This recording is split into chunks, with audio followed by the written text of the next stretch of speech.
Luca Guadagnino's latest film, Queer, stars Daniel Craig as the writer William Lee, an American expat drinking his days away in 1950s Mexico City. When Lee encounters a handsome young man named Eugene Allerton, played by Drew Starkey, the two enter into a complicated situationship.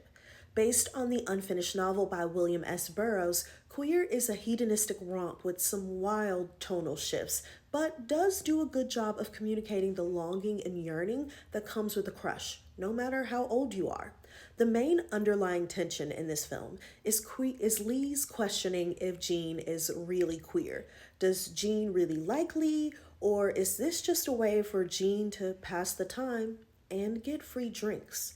Queer also feels like the last gasp for an aging Lothario who can't rely on just his good looks and charm anymore, but now has to pay in order to get his kicks.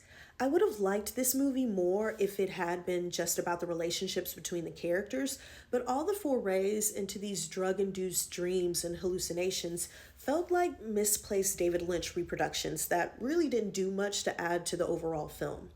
In general, I did like Daniel Craig and Drew Starkey's performances, and I think the movie was at its best whenever Jason Schwartzman was on the screen as Lee's friend Joe.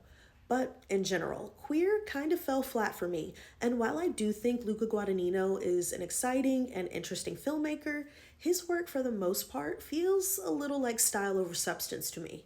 But I'd love to know what other people who saw Queer thought.